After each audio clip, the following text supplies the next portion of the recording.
বান্ধৱীসকল, আজি মই পটলৰ চব্জি এখন বনাম। এয়া পটল, আলু এটা দিছোঁ আৰু বাকীখিনি পটল। মই এতিয়া আলু আৰু পটলখিনি ভালদৰে ফ্ৰাই কৰি ল'ম।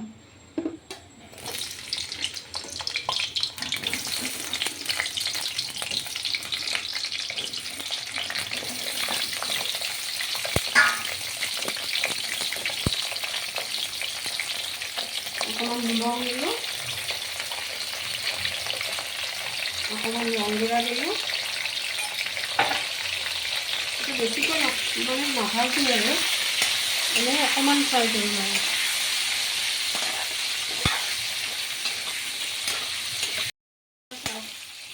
এনেকৈ অলপ ফ্ৰাই কৰি ল'ব। হৈয়ে গ'ল, এতিয়া মই নমাই দিওঁ। তাৰপিছত মই চব্জিখিনি বহাই দিম, আপোনালোকে চাই থাকিব কেনেকৈ বনাম। চব্জিখন বহাওঁ, চাই থাকক। এয়া শুকান জ্বলা দিলোঁ আৰু তেজপাত দিলোঁ আৰু অকণমান পাঁচফোৰণ দিলোঁ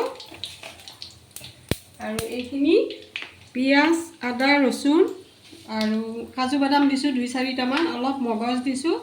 এইখিনি মই মিক্সিত পেষ্ট কৰি লৈছোঁ। এইখিনি মই এতিয়া ইয়াত দি দিলোঁ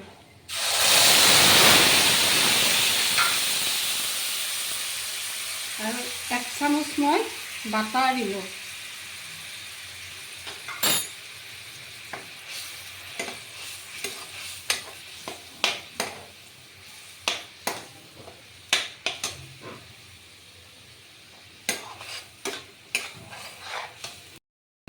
হালধি দিম,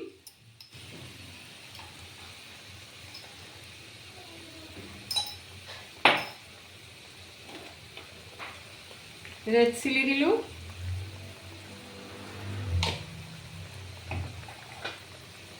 জিৰাৰ গুড়ি দিলোঁ,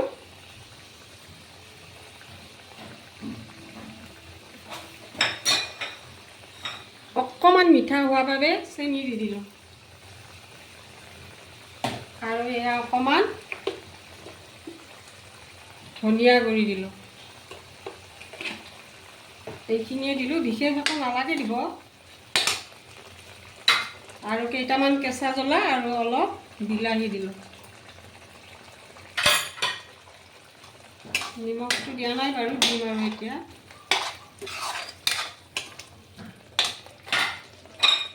এয়া নিমখ দিলোঁ।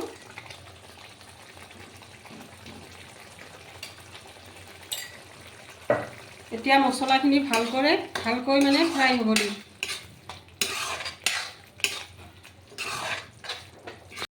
মছলাখিনি ধুনীয়াকৈ ফ্ৰাই হ'ল। এতিয়া মই আলু আৰু পটল ভাজি থোৱা আলু আৰু পটলখিনি ইয়াত দি দিলোঁ। সেইখিনি অকণমান মছলাখিনি সোমাব দিছোঁ আৰু তাৰপিছত অকণমান পানী দিম। আলুখিনি বইল হ'ব লাগিবতো। এইখিনি অকণমান ফ্ৰাই কৰি লৈছোঁ। ইমান ধুনীয়া হৈছে কালাৰটো, দেখিছেনে? আপোনালোকেও এনেকৈ বনাই খাবচোন। এতিয়া মই পানী অকণমান দি দিলোঁ, বইল হ'ব। পটলখিনি বইল হৈছে, আলুখিনি অকণমান লাগিব আৰু। এয়া মোৰ আলু পটলৰ ডালনা হৈ গ'ল। আপোনালোকে এনেকৈ মোৰ দৰে বনাই খাবচোন, খাবলৈ কিন্তু খুব টেষ্টি হয়। ডালনা হৈ গ'ল, এতিয়া খোৱাহে কথা। আপোনালোকেও এনেকৈ ভাল লাগিছে যদি, মোৰ ভিডিঅ'টো চাই যদি ভাল লাগিছে, আপোনালোকে লাইক কমেণ্টছ কৰিব প্লিজ। আৰু যদি মোৰ ৰেচিপিটোও ভাল লাগিছে, এনেদৰে বনাই খাব। Bye bye.